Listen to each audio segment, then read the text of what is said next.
أعوذ بالله من الشيطان اللعين الرجيم بسم الله الرحمن الرحيم الحمد لله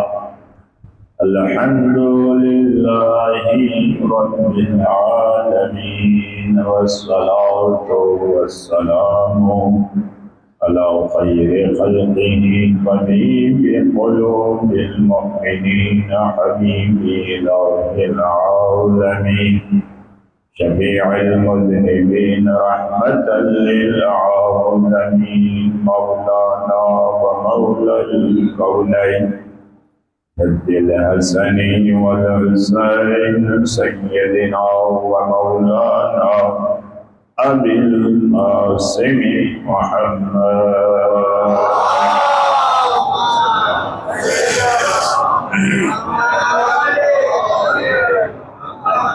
وعلى آله الطيبين الطاهرين المعصومين المنتجبين المظلومين ولعنة الله على أعدائهم أجمعين من الآن إلى قيام يوم الدين أما بعد وقد قال الله تبارك وتعالى في كتابه المجيد وفرقانه الحميد بسم الله الرحمن الرحيم إن الدين عند الله الإسلام درود محمد صل على ہم سب کے گناہوں کی مغفرت، ہم سب کا خاتمہ بالخیر ہونے کے لیے بلند تر صلوات صلی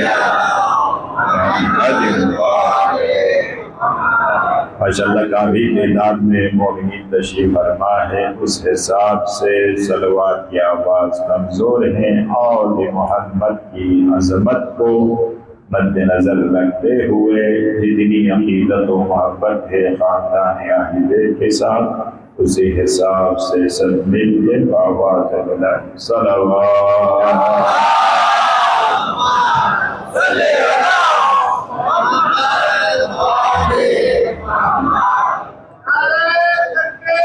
اللہ اکبر اللہ اکبر یا رسول اللہ یا رسول اللہ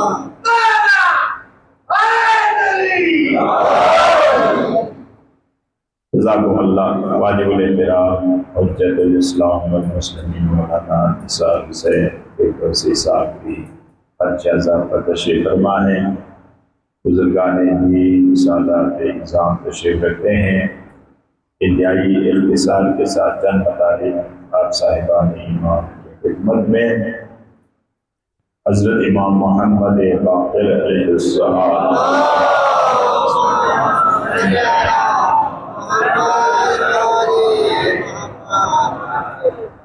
کا ارشاد گرامی ہے کہ اسلام سے ایک درجہ بالا تر ایمان ہے۔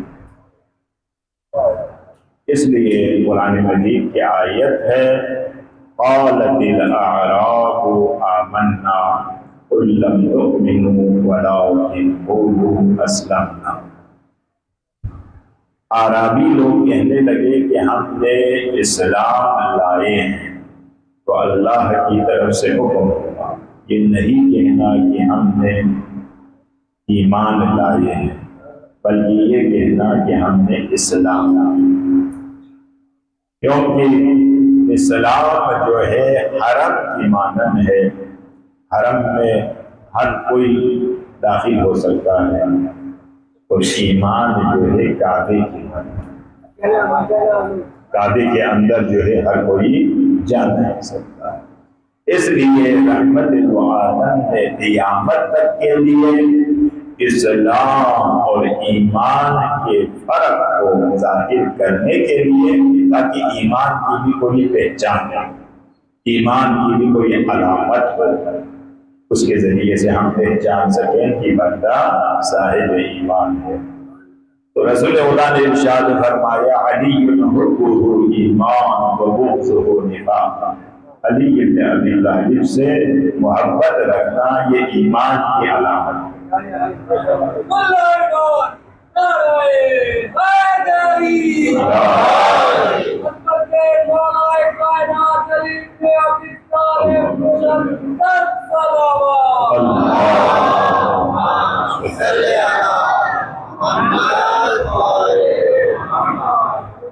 اور ان سے دشمنی رکھنا یہ منافقت کی علامت۔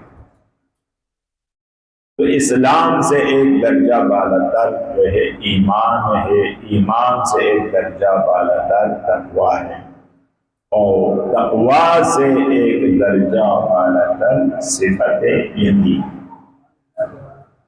یہ سب سے آخری درجے کا نام جو ہے صفت یقین ہے۔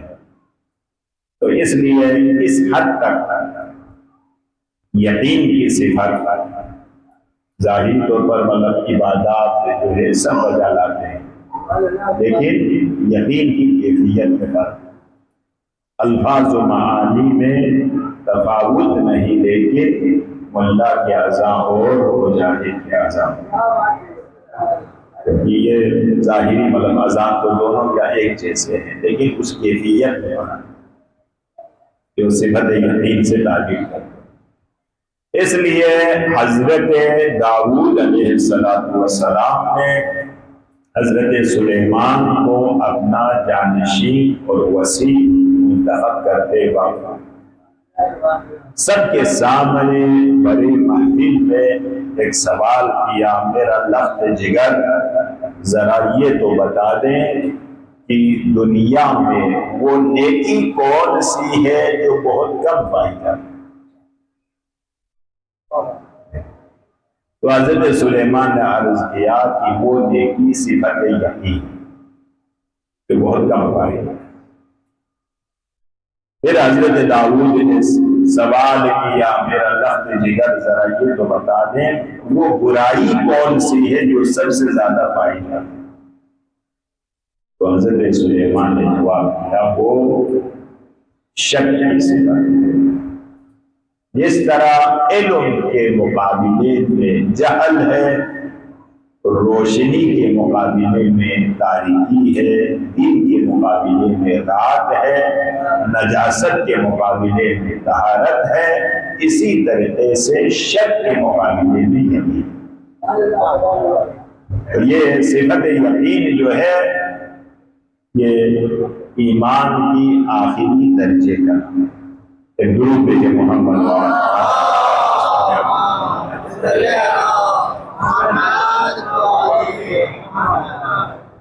تو اس لیے مولائے متقیان کا ارشاد گرامی ہے، نوم علی یقین خیر من صلاۃ فی شک، یقین کے ساتھ سونا بہتر ہے شک ہوتے ہوئے نماز پڑھنے سے۔ اب دیکھو مثال کے طور پر کتنے لوگ ہجرت کی رات میں نماز پڑھنے والے تھے، لیکن ان کی شان پہ کوئی آیت نازل نہیں، لیکن علی سوئے بستر رسول اور مولا کا یہ سونا خدا کو اتنا پسند آ گیا، اللہ رب العزت نے مولائے متقیان کے نفس کو خرید لیا۔ ظاہری طور پر مطلب سوئے تھے، لیکن یقین کی کیفیت میں سونا، تاکہ میری جان چلی جائے تو کوئی پرواہ نہیں ہے، مصطفیٰ کی ذات بچ جائے۔ تو عزیزان محترم، یہ صفت یقین مولائے متقیان سے کسی نے سوال کیا، ابھی آپ سب مسجد میں تشریف فرما ہے، تو اس حساب سے ایک روایت اچانک میرے ذہن میں آ گئی ہے، وہ یہ ہے کہ کسی نے سوال کیا، میرے آقا ذرا یہ تو بتا دیں کہ آپ مسجد میں رہنے کو زیادہ ترجیح دیتے ہیں یا جنت میں رہنے کو زیادہ ترجیح؟ اگر ہم جیسے لوگ ہوتے تو مسلمانوں کا ہم و غم جو ہے جنت میں جانا ہے، جنت کا حصول ہے، لیکن علماء متقیان نے ارشاد فرمایا کہ میں مسجد میں رہنے کو زیادہ پسند کرتا ہوں، کیونکہ جنت میں جب میں پہنچ جاؤں تو اپنے نیک اعمال کو مشاہدہ کر کے اپنی ذات پر خوش ہوتا ہوں، لیکن جب میں مسجد میں پہنچ جاتا ہوں تو میرا پروردگار مجھ سے خوش ہوتا ہے۔ تو مرضی پروردگار جو ہے وہ اہم ہے۔ تو اس لیے مولا کا یہ فرمان بھی ہے، ایک درود بھیجے محمد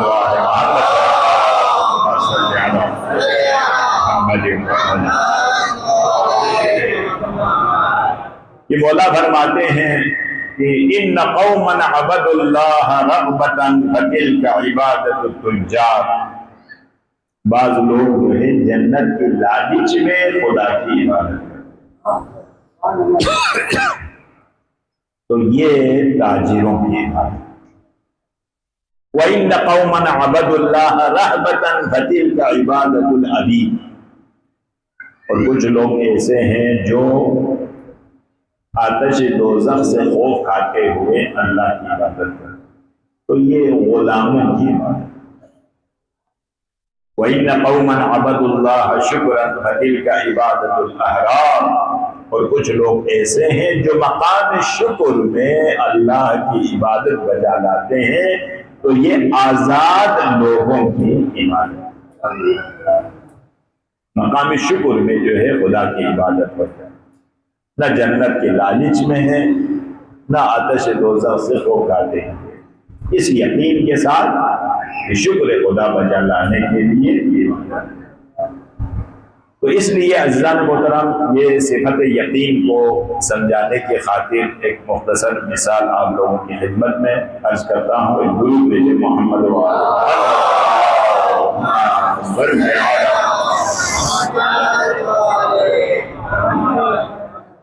اور وہ یہ ہے کہ ایک استاد کے پاس بہت سارے شاگرد پڑھتے تھے، توجہ ہے نا جی، لیکن جب ایک شاگرد آتا تھا تو استاد ان کے احترام میں کھڑے ہو جاتے، تو دوسرے تمام شاگردوں نے اعتراض کر دیا، آخر ہم سب آپ کے شاگرد ہیں، لیکن فلاں شاگرد جب آتا ہے تو آپ ان کے احترام میں کھڑے ہو جاتے ہیں، اس کی حکمت کیا؟ تو استاد نے تمام شاگردوں کو اپنے گھر پر دعوت دی، ہر شاگرد کے ہاتھ میں ایک زندہ مرغی بھی دے دیا اور ایک چھری بھی دی، اور کہا کہ ان مرغیوں کو ایک ایسی جگہ پر ذبح کر کے لاؤ کہ جہاں پر تمہارے علاوہ اور کوئی نہ۔ تمام شاگرد چلے گئے، دائیں طرف دیکھا، بائیں طرف دیکھا، مڑ کے پیچھے کی طرف دیکھا، اوپر کی طرف دیکھا، کوئی نظر نہیں آیا، مرغیوں کو ذبح کر۔ لیکن آخر میں وہی شاگرد پہ آ پہنچا جسے استاد سب سے زیادہ رسپیکٹ دیتے، اس نے تو مرغی کو زندہ لے کر آیا۔ تمام شاگرد ہاتھ پکڑے اور کہنے لگے، دیکھا استاد محترم، جس شاگرد کو آپ سب سے زیادہ پسند کرتے تھے اس نے آپ کے حکم کی تعمیل نہیں کی، اور ہم سب نے آپ کے حکم کی تعمیل کی۔ تو شاگرد تمام شاگردوں سے مخاطب ہو کر ہزار بھائی توجہ، استاد محترم نے کہا کہ دیکھو یہ کیا جواب دیتا ہے، اس کی جواب کو سنیں۔ تمام شاگرد اس شاگرد کی طرف متوجہ ہوئے جسے استاد سب سے زیادہ رسپیکٹ ہے۔ اس نے کہا، استاد محترم، آپ نے مرغیوں کو صرف ذبح کرنے کا حکم نہیں دیا تھا، بلکہ ایک شرط بھی رکھی، اور وہ شرط یہ تھی ایک ایسی جگہ پر ذبح کر کے لاؤ کہ جہاں پر تمہارے علاوہ اور کوئی نہ ہو۔ استاد بزرگوار، میں نے بہت کوشش کی کہ کوئی ایسی جگہ تلاش کر لوں جہاں پر میرا پروردگار موجود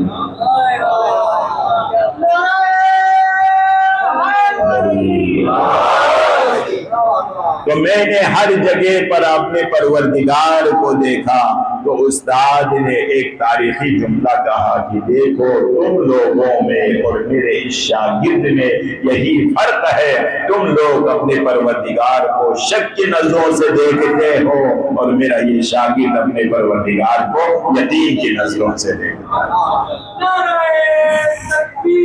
اللہ اکبر، یا رسول اللہ، یا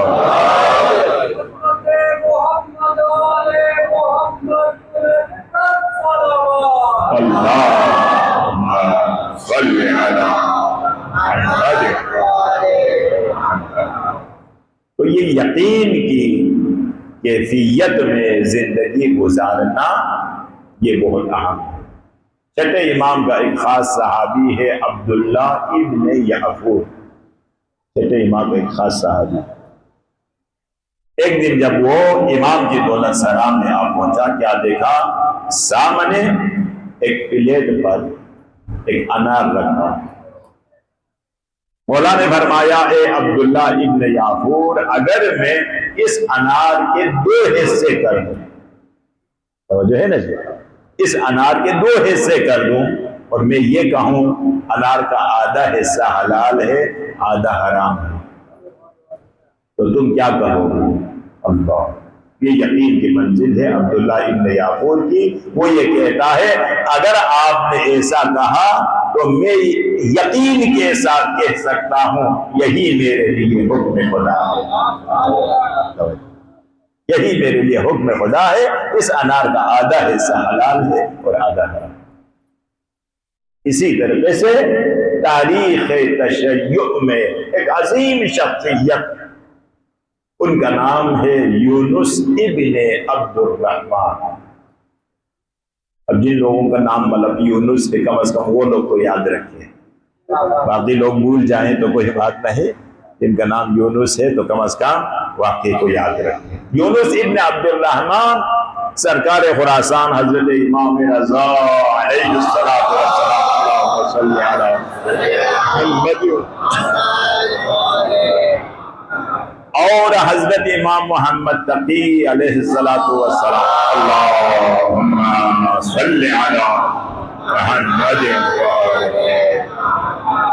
یہ اصحاب اسرار میں سے تھے۔ اصحاب اسرار ان کو کہا جاتا ہے جن سے راز کی گفتگو کریں، توجہ ہے نا زیدی صاحب، راز کی گفتگو جو ہے ہر کسی سے نہیں کر سکتا، تو صاحب اسرار میں سے تھے یونس بن عبد الرحمن۔ اور انہوں نے ان 2 اماموں کی دور حیات میں 30 جلدوں پر مشتمل ایک کتاب تحریر، یہ بھی خود ایک بہت زبردست علمی کام ہے، اور وہ بھی امامت کے سامنے لکھنا۔ اور جب امام محمد تقی علیہ السلام نے جواد الائمہ نے یونس بن عبد الرحمن کی کتاب کو کھول کر دیکھا تو ہر صفحے پر 3 مرتبہ یونس کے حق میں دعا کیا، خدا یونس پر رحم کرے، خدا یونس پر رحم کرے، اور خدا یونس پر رحم کرے۔ کتنے صفحہ امام نے مطالعہ کیا، لیکن ہر صفحے پر 3 مرتبہ یونس کے حق میں دعا۔ سرکار خراسان نے فرمایا کہ یونس جو ہے سلمان الفارسی کی زمانے ہی، یہ اپنے زمانے کا سلمان فارسی، اس لیے آپ یہاں سے اندازہ لگا لیں اردو صاحب، یہ اپنے زمانے کا سلمان فارسی ہے یونس بن عبد الرحمن، اتنی عظیم شخصیت۔ تو بصرہ سے کچھ لوگ سرکار خراسان سے ملنے کے لیے آئے جو اہل بیت کے چاہنے والے تھے۔ اب یونس کی جو کمزوری تھی وہ یہ تھی، وہ ایک غریب انسان تھا۔ ائمہ کے پاس ہر دل عزیز 30 کتابیں تحریر کی اور امامت نے گارنٹی دی، اس کے حق میں دعائیں دی، لیکن ایک غریب انسان ہے، اس لیے دوسرے لوگ جو ہے اس کے غربت کی وجہ سے انہیں نظر انداز کرتے تھے۔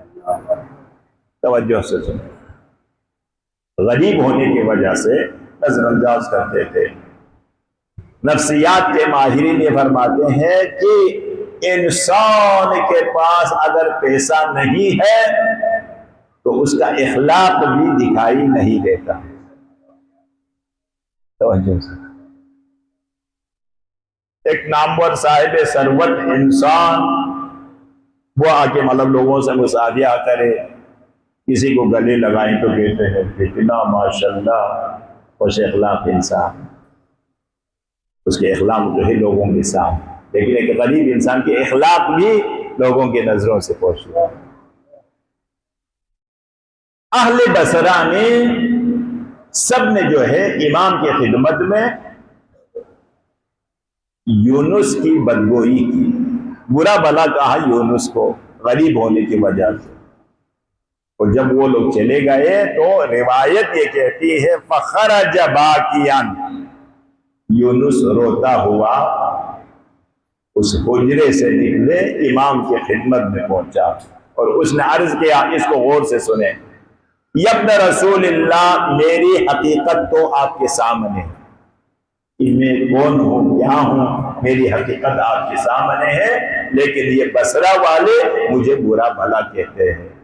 تو فرزند رسول اللہ نے ایک جملہ ارشاد فرمایا جو ہم سب کے لیے ایک معیار حقیقت ہے.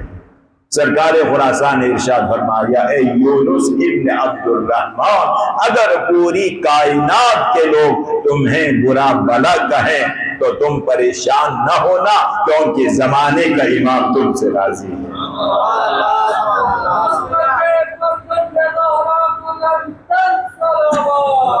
اللہم صلی علی محمد. تو یہ ایک معیار ہے، ہر بندہ یہ مومن کی یہ کوشش ہونی چاہیے. فرش عزا پر جو ہے مثال پر کوئی دیکھے یا نہ دیکھے، آج کل مثال کے طور پر فرش عزا میں بھی کچھ لوگ پروٹوکول کے ساتھ آ جاتے ہیں، اچانک جو ہے مجلس کا جو ماحول ہے وہ درہم برہم ہو جاتے ہیں. اپنی شخصیت کو ختم کرنے کا نام فرش عزا. دیکھو مثال طور پر نماز جماعت ہے، ایک غریب انسان کے پہلو میں ایک امیر انسان بیٹھا ہوا، ایک نامور شخصیت کے پہلو میں ایک گمنام انسان بیٹھا ہوا، ایک مجتہد کے پہلو میں ایک بچہ بیٹھا ہوا ہے، ایک دیس میں رہنے والا انسان، ایک پردیسی انسان اس کے پہلو میں بیٹھا ہوا ہے، ایک انتہائی خوبصورت انسان ہے اور اس کے پہلو میں ایک سیاہ پوست انسان بیٹھا ہوا ہے. لیکن کوئی ناراض نہیں ہوتا. یہی تو فلسفہ یہ اسلام ہے. جو ہے نا جی، اپنی شناخت کو ختم کرنے کا نام نماز جماعت بھی ہے، فرش عزا بھی ہے. ہماری اگر کوئی پہچان ہے تو اہل بیت کی وجہ سے ہے، ہماری کوئی ثقافت ہے تو اہل بیت کی وجہ سے ہے، ہماری کوئی سیاست ہے تو اہل بیت کی وجہ سے ہے. تو یہ اہل بیت ایک نظام کا نام ہے، ایک سسٹم کا نام ہے، لہذا اس کو آپ کم نہ سمجھیں. کربلا کے واقعے میں آپ لوگوں کی زحمتوں کو کم کرنے کی کوشش کروں گا. ایک درود بھیجے محمد و آل جی سے پہلا پانی کے بارے دیگر صلوات صلی علی محمد و آل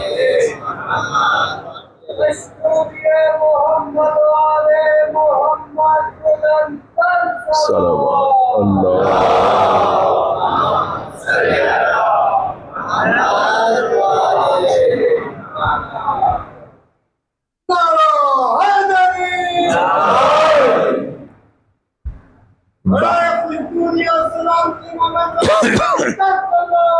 اللہم صلی علی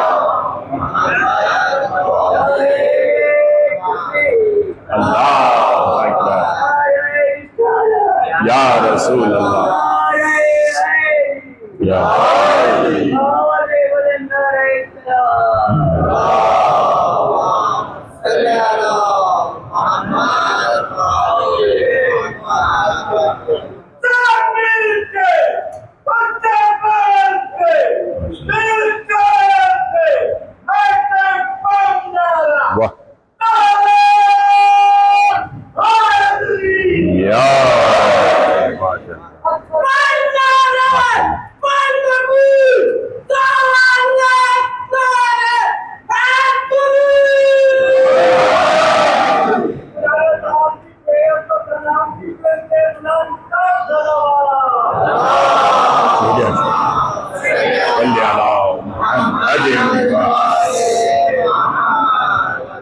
اس کو ذرا غور سے سنیں. 72 شہدائے کربلا میں ایک سیاہ پوست انسان ہے جن کا نام ہے حضرت جون حبشی. یہ حضرت ابوذر غفاری کا غلام. پھر اس کے بعد جو ہے امیر المومنین کی خدمت میں، پھر سید الشہداء کی خدمت میں، زندگی بھر ان کی خدمت. واحد شہید ہے کربلا کی، باقی تمام شہداء 13 محرم الحرام کو دفن. لیکن حضرت جون حبشی ان کا لاشا نہیں ملا، 20 محرم کو دفن. اور ان کے حوالے سے ہے کہ جب حضرت جون حبشی نے سید الشہداء سے اذن جہاد طلب کیا تو سید الشہداء نے فرمایا کہ تم ہمارے مہمان ہو، حبش سے آئے ہو، ہمارا مہمان، تمہیں اذن جہاد نہیں دے سکتا ہوں. تو اس نے روتے ہوئے ایک جملہ کہا، کیا میرے سیاہ خون میں وہ صلاحیت نہیں ہے کہ اس قافلہ حسینی میں میرا بھی خون شامل؟ تھوڑی دیر کے غور و فکر کریں.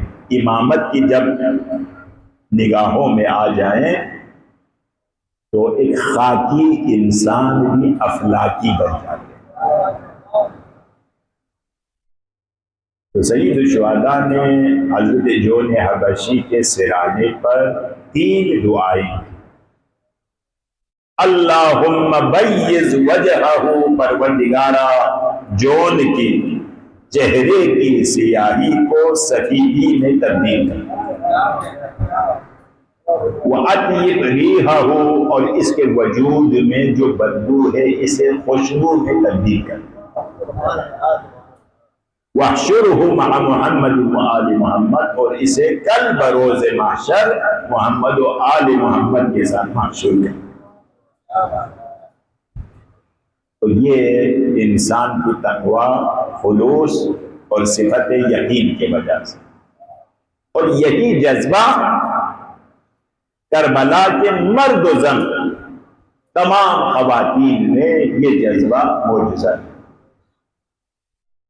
کربلا کی خواتین اپنے بچوں کو جب زندہ دیکھتی تھی تو پریشان ہو جاتی، اور جب ان کے لاشیں آتے تھے تو سجدہ شکر بجاتے.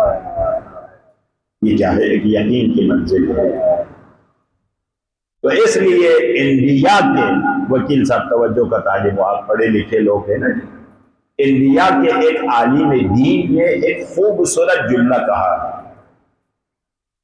اور وہ کیا ہے؟ وہ یہ کہتے ہیں کہ وجود خدا کا سب سے بہترین اور عظیم ترین دلیل کربلا میں حسین کی یقین کی ہے کہ کوئی خدا ہے جس کی نگاہ میں یہ ساری قربانیاں بس زحمتوں کو تمام کیا. زہرا کا لال جب عصر عاشور یکدم تھا، کیا دیکھا؟ عباس بازو لگا کے سوئے ہیں، علی اکبر کے سینے میں برچی کا پھل ہے، قاسم گلبدن کا لاشا پامال ہو چکا ہے، اور محمد جیسے گلعذاروں کے لاشیں تڑپ رہے ہیں. ایسے عالم میں سید الشہداء نے صدائے استغاثہ بلند کی، حل من ناصر ینصرنا، کیا کوئی حسین کی مدد کرنے والا ہے؟ 10 عزاداروں ظاہری طور پر صدائے استغاثے پر کوئی جواب دینے والا نہیں تھا، لیکن یکایک خیمگاہ اہل بیت میں شور و غل کی صدائیں بلند ہونے لگی. حسین الجناح پر سوار ہوئے، وہ دال قدرگاہ سے قیام کی طرف بڑھے، ثانی زہرا سے مخاطب ہو کر کہنے لگے بہن زینب ابھی تو بھیا حسین زندہ ہے۔ یہ شور غل کی آواز کیسی؟ جناب زینب فرماتی ہے بھیا حسین جب آپ نے صدائے استغاثے کو بلند کرنا ہی تھا، تیرے 6 مہینے کے لال اصغر نے اپنے آپ کو جولے سے گرا دیا، گویا اصغر کی طرف سے اشارہ تھا اے میرے مظلوم بابا ابھی آپ پر قربان ہونے کے لیے آپ کے 6 مہینے کا لال اصغر موجود ہے۔ 10 عزاداروں اصغر کربلا کا وہ مجاہد ہے، نہ ہاتھ میں تلوار اٹھا سکتا ہے، نہ گھوڑے پر سوار ہو سکتا ہے۔ مظلوم کربلا نے دامن ابا میں علی اصغر کو اٹھا لیے، ایک مرتبہ جناب رباب دوڑتی ہوئی آئی، ایک جملہ کہا والی آپ تھوڑی دیر کے لیے اصغر کو میرے حوالے کر دینا۔ خیمے کے اندر لے کر گئی، اصغر کے بالوں میں کنگھی کرنا شروع کر دیا اور اصغر کو ایک مجاہد کی شکل میں حسین کے حوالے کر دے وقت جناب رباب نے ایک جملہ کہا اور وہ جملہ شاید یہی تھا اے میرے نور نظر اصغر تمہارے بابا نے 72 شہیدوں کے لاشیں اٹھا چکے ہیں، اب اگر تمہاری حلقوں میں تیر پیوست ہو جائے تو تم نے رونا نہیں ہے، تبسم کر کے بابا کی حوصلہ افزائی کر لینا۔ 10 عزاداروں جزاکم اللہ، یہ ایام محرم بڑی تیزی کے ساتھ گزر جاتے ہیں۔ جناب شہزادہ علی اصغر باب الحوائج ہے، جو بھی پریشانی ہے، جو بھی مشکلات ہے، بلوی اصغر سے نکلنے والے خون کو واسطہ قرار دے کر درگاہ الہی میں دعا کیجیے۔ 10 عزاداروں حسین نے اپنی دامن ابا میں اصغر کو لیے ہوئے وہ دال قدرگاہ کی طرف بڑھے۔ لشکر یزید میں سے کسی نے کہا اب حسین مظلوم واقع ہو گیا ہے تو ہم سے صلح کرنے کے لیے قرآن کو لے کے آیا ہے۔ دامن ابا کو ہٹا کے کہا اے لشکر یزید یہ قرآن تو نہیں ہے، البتہ ناطق قرآن کا دل کا ٹکڑا ہے اور ان کا نام اصغر ہے۔ ایک مرتبہ حسین نے اصغر کی طرف دیکھ کر ایک جملہ کہا نور نظر اصغر تم تو حضرت صالح کے ناطے سے تو کمتر نہیں ہے، ذرا اتمام حجت کر دینا۔ بابا کی طرف سے اجازت ملنا ہی تھا، اصغر نے کیا کیا سوچی زبان کو خشک ہونٹوں پر پھرانا شروع کر دیا۔ لشکر یزید میں انقلاب آ گیا، کوئی صاحب اولاد تھا، اس نے کہا ارے حسین کا بچہ پیاسا ہے، اسے پانی پلا دینا، یہ 6 مہینے کا لال پیاسا ہے۔ ایک مرتبہ عمر بن سعد نے حرملا کو بلایا، بلانے کے بعد ایک جملہ کہا اقطع کلام الحسین، حسین کے سلسلہ گفتگو کو قطع کر دینا۔ عزاداروں حرملا نے تیر کو کمان میں جوڑا، حلقوں میں علی اصغر کو نشانہ بنانا ہی تھا۔ جب حلقوں میں تیر پیوست ہو گئی حسین نے اصغر کی طرف دیکھا، اصغر نے مسکراتے ہوئے بابا کی طرف دیکھا، گویا اشارہ تھا اے میرے مظلوم بابا جا کر میری ماں سے یہ کہہ دینا اصغر جاتے جاتے مسکرا کے دنیا سے چلے گئے ہیں۔ 10 عزاداروں تھوڑی دیر کے لیے روکنا، مسائل جب اختتام کو پہنچے تو آپ جملے کی شبیر کی زیارت کر لینا۔